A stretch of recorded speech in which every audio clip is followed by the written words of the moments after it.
Oi gente, tudo bem? Sejam bem-vindos aqui ao canal Conversa do PH, nesta manhã de sexta-feira, dia 17 de abril, aqui em Teresina, uma manhã nublada, de temperatura agradável.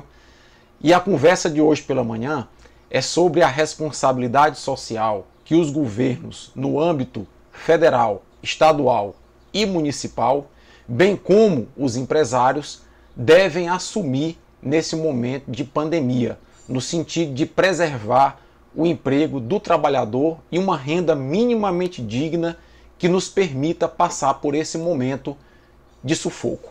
Antes disso, porém, eu queria agradecer aos mais de 2.000 inscritos aqui no canal e pedir a você que ainda não está inscrito, que se inscreva, deixa a tua curtida, teu comentário, tua crítica, são sempre bem-vindos e, na medida do possível, compartilhe os nossos vídeos para que eles possam ganhar mais relevância aqui no canal.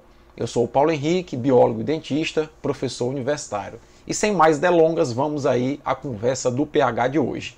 Pois bem, no âmbito federal, a gente vê que o governo está tateando muito em relação à situação do trabalhador. Primeiro, o Ministério da Economia relutou muito em conceder o auxílio emergencial no valor de R$600, muito por pressão do Congresso, o valor chegou a esses R$600, e agora está tateando no sentido de que nem todo trabalhador está cadastrado para receber esse auxílio, né? Andou aí tratando a respeito da PEC 010 de 2020, que já foi inclusive aprovada no Senado, mas no sentido de, num dos dispositivos, proteger o já riquíssimo sistema bancário brasileiro. Um dos dispositivos dessa PEC que o governo federal encaminhou ao Congresso é permitir que o Banco Central compre dívida privada, carteira de dívida privada dos bancos, garantindo que os bancos não tenham prejuízo, sem cobrar nenhuma contrapartida dos bancos. Eu já falei isso aqui, inclusive, em um outro vídeo. Então o governo ele deve, nesse momento, tentar preservar as empresas, sim, dando concessões às empresas, como, por exemplo, já tem aí a dispensa de, nos próximos 120 dias, das empresas depositarem o fundo de garantia, já tem aí a proposta, já em vias de viabilização, das empresas não recolherem, né, a contribuição para o INSS nesse período, para exatamente desafogar, mas tem que ser exigido das empresas a contrapartida de garantia dos empregos e garantia da renda do trabalhador. Nós estamos vivendo um momento em que todos vão ter que dar sua parcela de contribuição. É um momento atípico na história recente da humanidade. Em pleno século XXI, nós estamos com o sistema totalmente travado como nós estamos vivendo.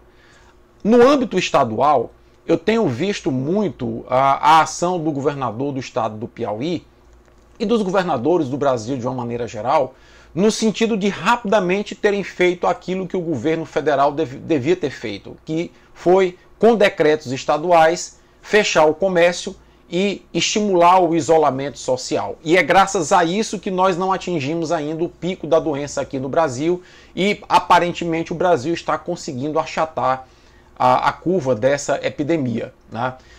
Os governadores, principalmente do Nordeste, assumiram essa bandeira de luta, juntamente com o governador do Rio e o governador de São Paulo. Na verdade, os governadores estão agindo de forma praticamente uníssona, junto com os prefeitos das capitais. Isso diametralmente oposto ao que o presidente da República tem pregado. Mas aqui no estado do Piauí, eu tenho visto algumas coisas que chamam a atenção. Por exemplo, o governo do estado está em parceria com a prefeitura montando alguns hospitais de campanha. O Sindicato dos Médicos acaba de denunciar que no Hospital da Polícia Militar tem uma UTI com 10 leitos trancada no cadeado por falta de profissionais. Então, quer dizer, 10 leitos de UTI nesse momento seriam relevantes ou não, né? Não seria relevante contratar esses profissionais para manter esses 10 leitos de UTI ativos? Vi também por parte do governo do estado um documento que está exposto aí na mídia, que é basicamente uma tabela de Word em papel timbrado do governo do estado, dando conta do gasto de 160 milhões de reais em valores redondos. Você vê a aquisição de equipamentos com valores redondos. É um documento tão ridículo que eu, na condição de governador do estado, me sentiria extremamente envergonhado e demitiria o responsável pela divulgação daquele documento. Porque é um documento que mostra uma fragilidade na transparência das ações do governo do Estado muito grande. E aí o Ministério Público, inclusive, já está cobrando explicações daquele documento tão ridículo que aquele documento foi, né? A nível de poder público municipal, a gente vê também o prefeito de Teresina à frente das ações. Nós temos aí o fechamento de avenidas que as pessoas estavam utilizando para a prática de atividade esportiva diária. Eu, inclusive, contestei a maneira como foi feito. Eu estou colocando aqui o card para não voltar mais a esse assunto. Uma campanha de outdoor extremamente chocante nas ruas, mas a questão da liderança do chefe do executivo, tanto da capital do estado do Piauí, como do próprio estado do Piauí, no sentido de trazer o empresariado para o diálogo e preservar o emprego das pessoas, isso ainda é muito difícil de se ver. Nós estamos aqui, por exemplo, em Teresina. Eu vou dar como exemplo claro isso.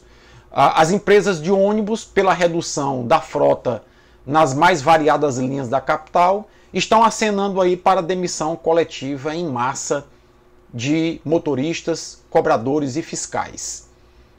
Pelos relatos que eu tenho recebido do sindicato, são algo em torno aí de centenas, 700, 800 demissões que estão sendo previstas, né? Há inclusive propostas já do setor empresarial no sentido de inclusive parcelar essas rescisões em 10 meses, né? O que é, do ponto de vista legal, muito imoral, né? E aí fica a pergunta, qual é o plano de contingência que a prefeitura, qual é a ação de articulação que a prefeitura da capital está fazendo nesse sentido?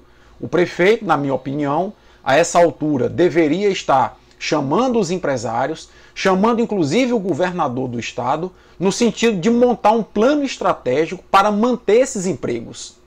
Porque, afinal de contas, são pessoas que, estando desempregadas, não poderão ficar no isolamento. É muito bonito se pregar o isolamento quando as pessoas estão desempregadas sem renda, a despensa esvaziando. Então, é necessário que, nesse momento, tanto o governo, o poder público, ceda uma parte, como o empresariado também ceda uma parte.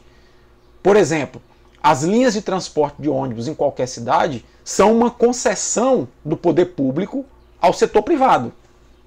Como tal, caberia ao prefeito chamar esses empresários, já repeti aqui, junto com o governador, e dizer o que é que nós podemos fazer para aliviar a pressão sobre as empresas com a contrapartida das empresas manterem os empregos durante esse período de 90, 120 dias. Então, veja bem, nós temos aí o estado do Piauí é um dos estados que tem a maior alíquota de ICMS sobre os combustíveis. Não caberia a essa altura, no momento do isolamento, o governo do estado, por meio de um decreto ou de uma lei em regime de urgência enviada à Assembleia Legislativa, isentar as empresas de transporte coletivo e transporte de carga do pagamento do ICMS para baratear o preço do combustível no momento da crise, como contrapartida às empresas assegurando os empregos dos trabalhadores? Não caberia, por exemplo, nesse momento, a prefeitura chamando os empresários do setor de transporte, aliviar a carga tributária ou isentar a carga tributária desses empresários, com a contrapartida deles garantirem o emprego desses trabalhadores? Então, essas são as reflexões que eu estou trazendo aqui nesse vídeo e que eu não vejo essa ação capitaneada pelo chefe do Poder Executivo Estadual e pelo chefe do Poder Executivo da capital do estado do Piauí. É necessário, portanto, que nesse momento de crise, governador e prefeito estejam trabalhando articulados, mas não no sentido de levar ações que sejam midiáticas, mas sim no sentido de trabalhar nos bastidores, garantindo renda mínima ao trabalhador piauiense e garantindo a estabilidade no emprego desse trabalhador exatamente no momento de crise. É necessário também que o empresário tenha a compreensão de que nesse momento ele vai ter perdas inevitáveis, mas que o papel social, a relevância, o compromisso social da empresa deva ser aumentado e evidenciado nesse momento. O empresário ele recebe uma concessão do Estado para explorar um serviço e é nesse momento que a responsabilidade social do empresário tem que falar mais alto.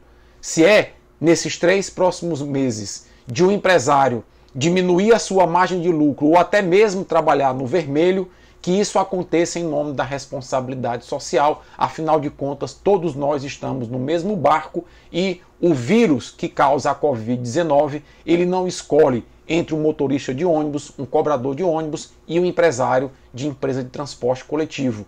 Ele infecta todo mundo de uma maneira muito democrática. Por fim, eu queria fazer apenas mais uma reflexão.